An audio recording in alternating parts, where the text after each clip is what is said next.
it's something that's my cup of tea, you know what I'm saying, I'll go with it, you know. If not, you know, it's really up to, you know, we'll see. I think it's better not to have any expectations, to just try to go in there and have fun, and I think that's what I'm gonna have. I'm gonna try to have fun and try not to think about, you know, I think there's something to be said for just, you know, putting your effort out there, just living, just, you know, going with it, and not think about it so much. So I'll try not to think about it. But I was in theater in high school, but I didn't really, you know, crack them up with that. It was like, you know, it's drama, it's serious, and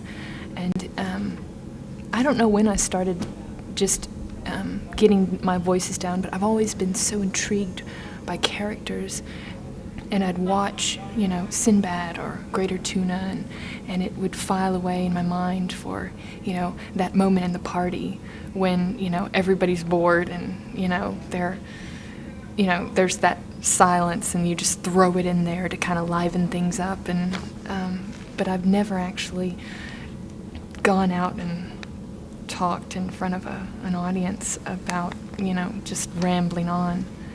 I guess the only difference is I've never had a mic in front of me before, but I've, you know, I'm used to the spotlight and the attention, and I love that.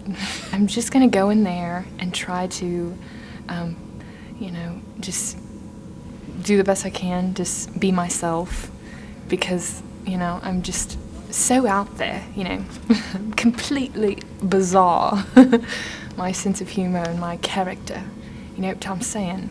So it's a matter of showing them how crazy and wacky I am. And I grew up in a family, it was mainly my dad that always inspired me. He always, his sense of humor kept us laughing, and he would just, I remember there are a few things that I wanted to tell you about. When my first day of school, I'm starting first grade, and I'm walking up to the building, and my dad, you know, he has this drawer that he kept fake noses, okay? So he took his Pinocchio nose, you know, long, put it on, we're walking up to the building, and he has the nose on. And I'm like, Dad, please take the nose off, please, you know, and he's like, no, Lee, come on, let's go, you know. And oh my gosh, I was mortified. I mean, all these parents are around walking their kids. It's the first day to school, and here's my dad, freak dad, with this long Cyrano de Bergerac nose on, and I'm just like, oh no, God, please, you know.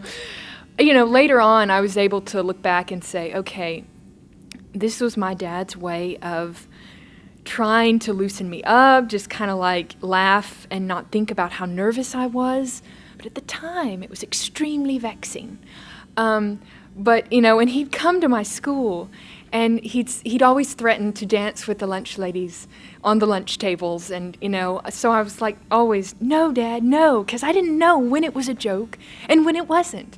And it just drove me crazy. And, you know, it's like we'd go to the family, go to visit like my grandparents, and we'd be driving off, you know, said goodbye, waved, and so we're driving off, and and he'd start honking.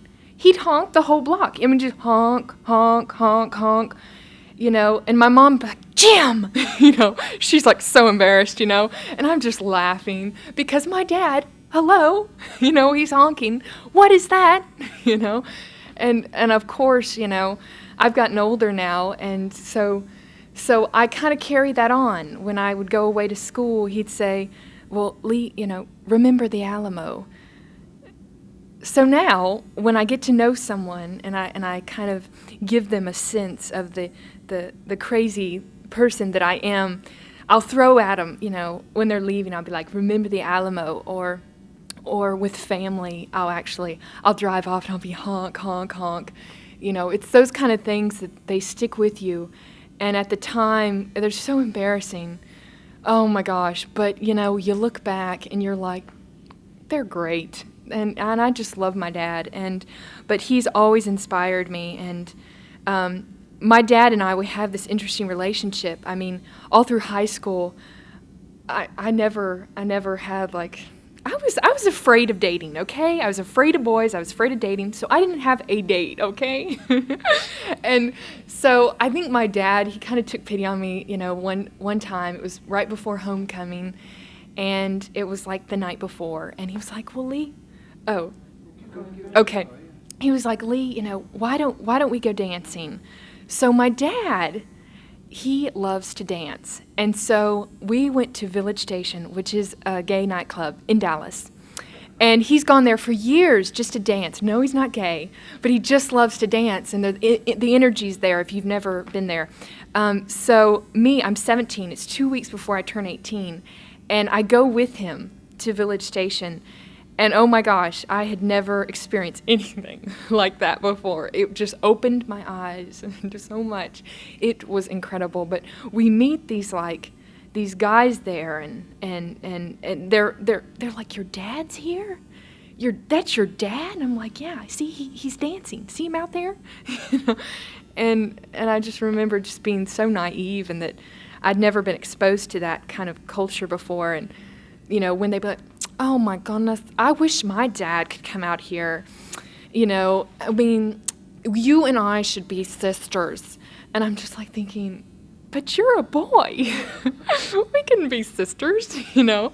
And I mean, that to me, that's another thing that I'm just like, wow, because my dad and I, for years, have gone dancing together, you know. Well, we don't technically dance together, but we're at, you know, it's our bonding ritual. We go and we dance. So, should I stop now? You did it. Dun dun dun dun. So they made me feel pretty good, but yeah, I didn't really get too nervous, and so I'm happy I didn't have any internal bleeding or, you know, something that, I don't know. What did they have to say to you afterwards? Words of encouragement? Well, they said that that I have something that, if cultivated, could, and not, of course, not promising anything. Nothing in life is a guarantee, but that if I possibly went to Las Vegas and was exposed to different people and different comedians and kind of, you know, cultivated, I guess, that I could become some really funny person, you know, someone that actually gets paid to make people laugh. But they obviously felt like you had the potential. I guess so. I think they liked my presence. I'm not sure. You might have to talk to them too, but no, their nonverbals were very agreeable, and what they did say, you know, was very positive and very encouraging. So,